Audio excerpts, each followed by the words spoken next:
My name's Adrienne. I am one of the careers advisors at CareerCentral, and I'm going to be taking you through this preparation for assessment centre presentation. So the idea behind this session is it will give you a greater understanding of what to expect from an assessment centre, know the structure of the assessment centre, and also think about why employers choose different exercises. This presentation, as you can see, is paired with a Q&A and practice workshop, which is part of the how-to series. So we recommend that you have a listen to this before attending this workshop. But I would also say this is a great opportunity, attending the Q&A and practice workshop, just to come and ask us any questions and also have a go at a group exercise. So absolutely linking these two things together. So, just establishing where we are, an assessment centre is there to bring together candidates in a single location for usually half a day, sometimes a day. And what it's doing is really kind of combining different types of assessment so that the employer really gets a 360-degree view of what kind of candidate you are and your potential. If you're invited to an assessment centre, well done, because you've already jumped through a lot of hoops to get to where you've got to. You have probably submitted a CV, you've maybe answered some questions, you've maybe done some tests, you've maybe done a telephone or video interview. So, you know, you've done well to get to this stage, so pat yourself on the back. It might not be called an assessment centre, and particularly when it's not a graduate scheme, but a graduate job, they may invite you to an interview and ask you to undertake a couple of tests or do a role play or participate in a group exercise. So whilst that might not be a standardised formal assessment centre, this presentation is quite useful, I think, because it helps to break down some of the things that you might expect at any interview.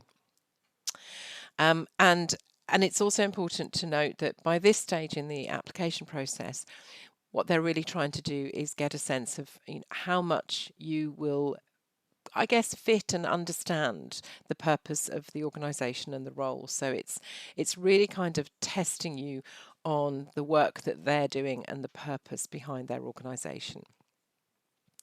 So the first thing to do after you've patted yourself on the back, is to go back through your records, and we really do encourage people to kind of keep a folder for each application so that you've got records of the CV that you uploaded for that role, you've got a record of the interview questions that you answered, etc., etc., etc.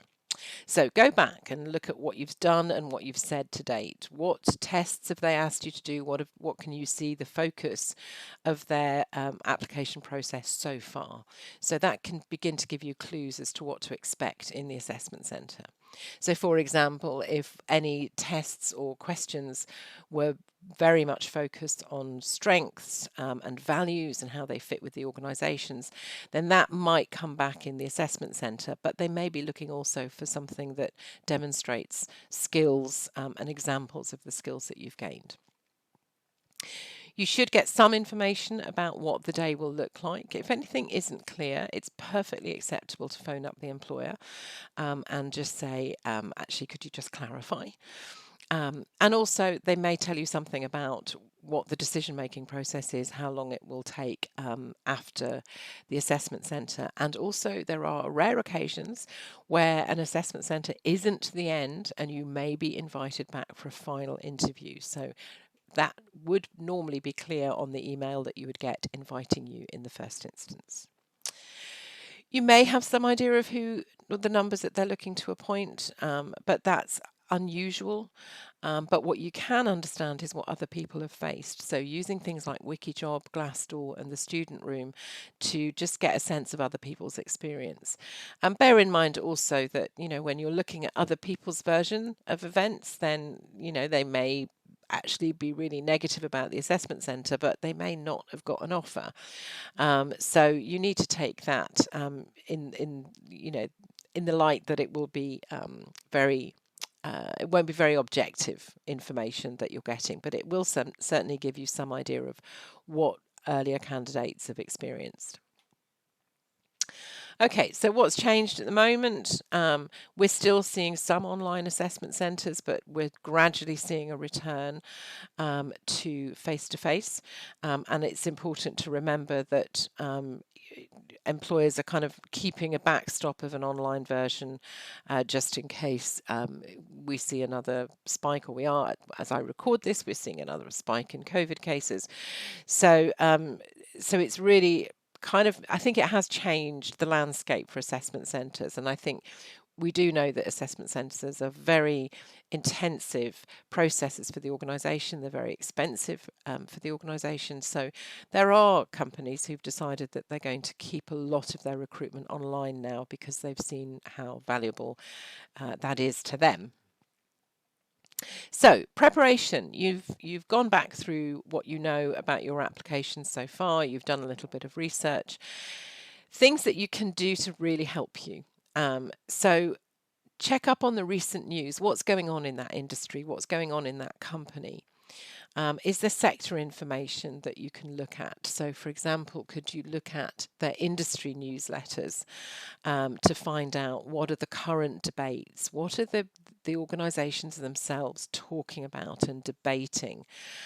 So, for example, you might want to look at recent reports that are detailing the impact of Brexit or COVID, or possibly changes in legislation. So just going in confident that you've got a sense of where the landscape for this industry is. Who are their competitors? Useful to know. And you may have applied to their competitors as well. And just be clear that you understand their key products and services.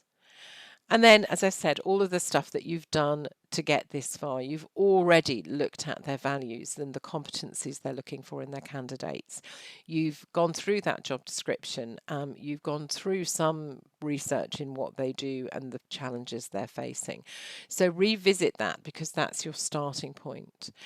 Where you're looking to get to with an assessment centre is to go in feeling that you've done all of the preparation that you can to speak as confidently as you can about the role, the organisation, and where it sits in the wider sector or industry.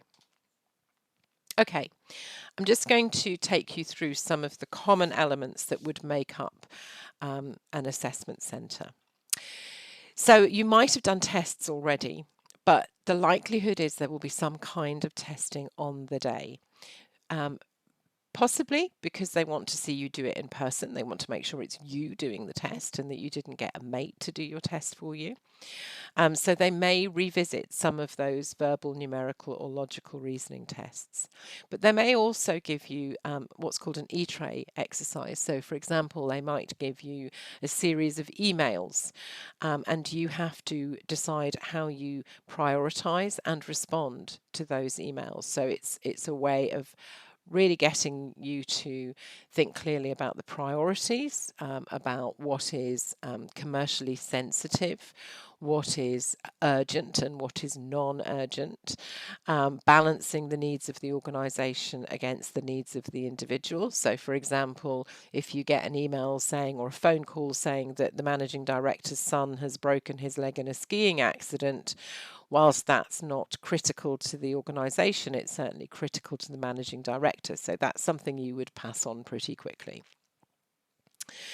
So you may be asked to produce a report, you may be asked to write copy for a press release, you may be asked to write a letter to a customer or a supplier, or summarise a position that the company holds about a policy. So what you'll be given are all of the resources needed to do that, and time then to prepare your response. And knowing what to expect with those sort of E-tray exercises, really that's a case of understanding the nature of the role. So if it's working for the civil service, then you're likely to be asked to comment on or précis some kind of policy decision. If you're going into a graduate scheme which is around journalism or PR or marketing or something, you're actually going to probably be asked to create some sort of content. So you're demonstrating the skills that they're looking for. So by knowing what they're looking for right from the outset, you are able to get some kind of calculated guesses as to what might come through in the assessment day itself. Common element 2, presentations. Keep it simple. That really applies to all presentations. You may, and it's unusual nowadays, but you may be asked to prepare a presentation in advance. You're more likely to see that for something that was perhaps related to teaching, for example. So if presentations are a key part of the role, you may be asked to present in advance.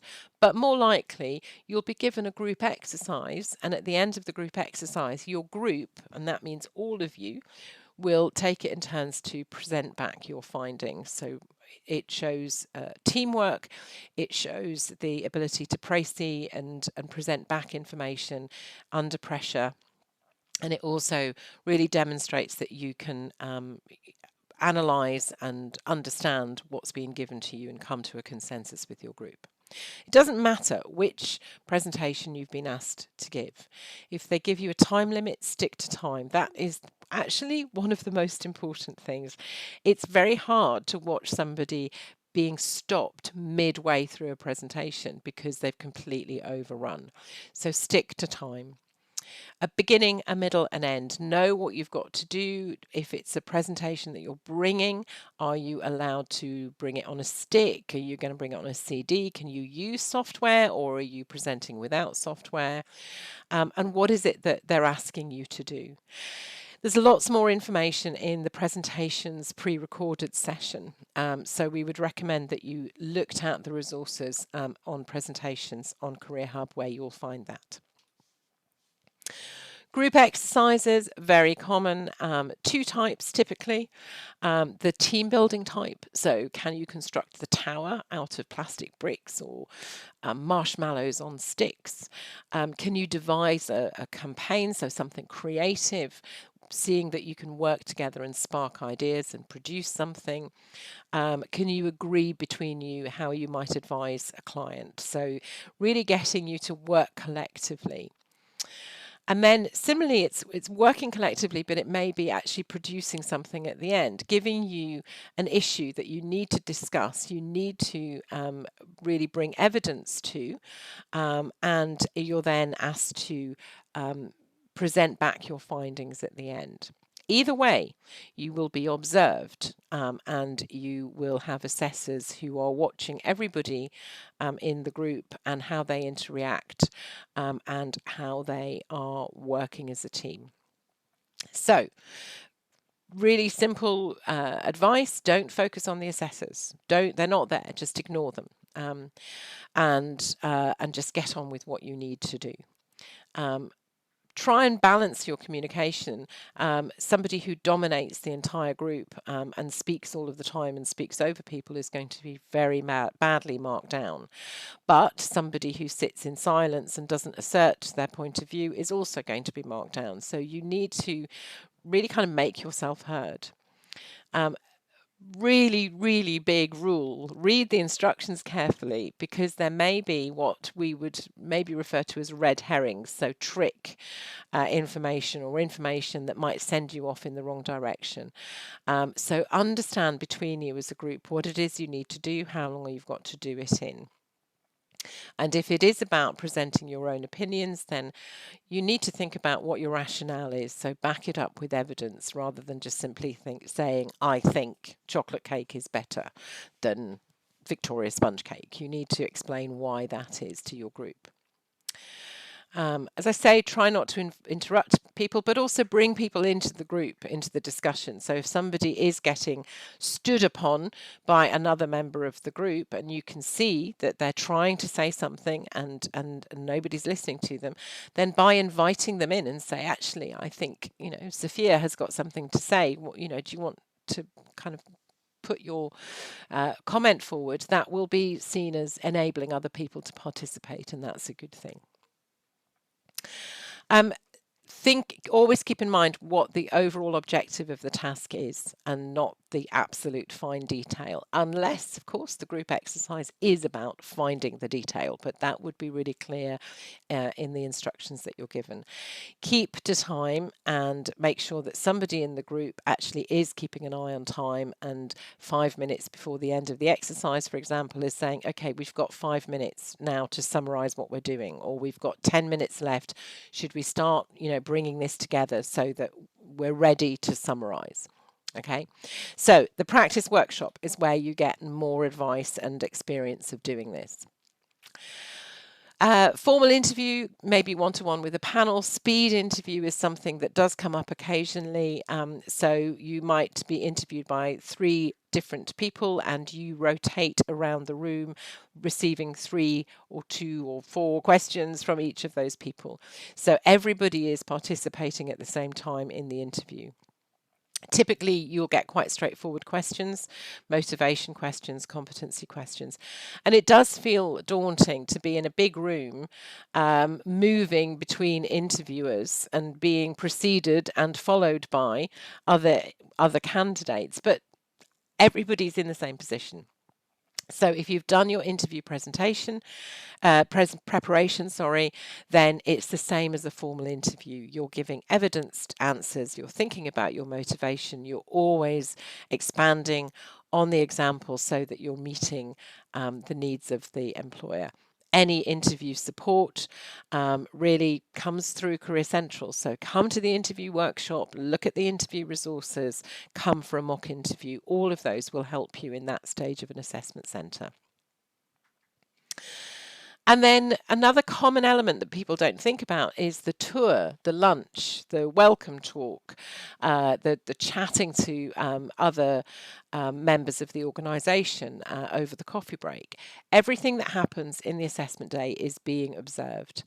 Everybody involved in the assessment day will be asked for their feedback.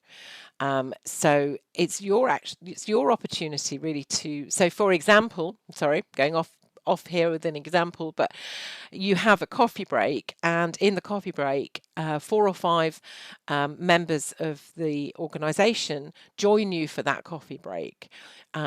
They will be feeding back on the conversations that they had, and they're just their general perception of the people that they talk to. So ask them questions, have an opinion. Don't be afraid to actually have a real conversation. Okay, it's about finding out about the organisation. If it's somebody who's done the grad scheme, that's a really good opener. Tell me more about the graduate scheme. What did you enjoy about it? What are you doing now? How did the graduate scheme help you to move over into your role? I'm really interested in this organisation because. So you're just really using it as a way to find out more, but to also talk about what your interests are. And big advice. Be yourself. Being somebody else for a whole day is really, really hard work. And given the range of activities that they're going to be putting you through, they will see that you aren't being yourself. They're not always looking for extroverts. If you're an introvert and you're worried that you have to make a massive effort to jump up and down and wave your arms and be heard, that's not why they want you. They need a balanced team. They need people who generate ideas. They need people who complete tasks. They need people who think critically and analytically, but they also need people who are very creative thinkers. They need people who speak and present and are good communicators. And they need people who are really strong at working in the background, processing and, kind of doing the really detailed work. So if you are the right fit and you've got the right skill set, then you don't need to be somebody else. Should you be worried? Yeah, it's daunting. It's high stakes. You've done a lot to get this far. And so it can feel daunting. But if you've done your preparation, then you've done your best. You've done everything in your control, and you can influence the outcome by coming to the assessment centre prepared and confident. It's not necessarily going to be a straight fight for one position. You may be in a room with 10 other candidates and all 11 of you are offered positions.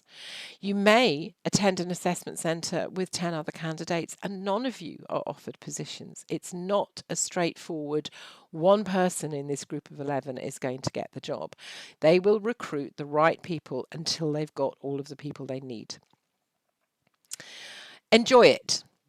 It's a really interesting experience. You meet some amazing people. It really does put you through your paces, but you should be absolutely proud of yourself to get to the assessment centre in the first instance. So going in and enjoying the experience and really getting stuck in with everything that they give you to do is really sound advice. They do cost a lot to run, and to get yourself this far proves that they want to know as much as possible about you. And if you have any reason to be nervous, it's the fact that you haven't prepared. So other quotes from students, 8 out of 8 got through my assessment centre and we still are friends now. This was a graduate from about 3 or 4 years ago who, proves that this can happen and does quite often happen. As you can see, lots of people do far more than one assessment centre. So, just go in and enjoy the experience, and you will get more confident as you go along. And speak to people who've done assessment centres. So use the UEA mentors, use Glassdoor, use any contacts that you have, any way that you can to find out a little bit more about what those assessment centre days are like. So your next step, what are you going to do in terms of preparing for assessment centres? Is this still very early days for you and you're still going through the application process? If that's the case, fantastic. Wind back and make sure that your applications are as strong as they can be and that you're taking support and advice from CareerCentral. Do you need to follow up on anything? Do you need to revisit your tests? Do you need to come to the group exercise and Q&A session? What are your thoughts about your next steps?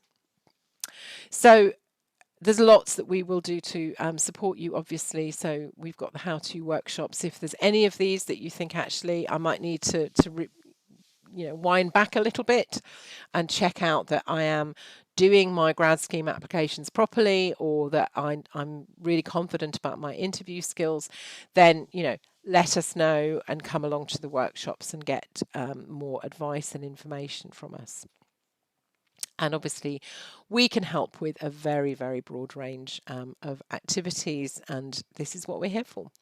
So that was a very brief workshop that just gives you some of the starting points really to prepare for assessment centres. We've also got information on online tests and why employers use online tests, and that's also in a video format. And good to watch before you attend the live assessment centre Q&A session. Anything you need from us, please just get in touch with CareerCentral, get onto the Career Hub portal, have a good look around. We've got loads of resources and you can always come and speak to a careers advisor face to face. Thank you very much for watching.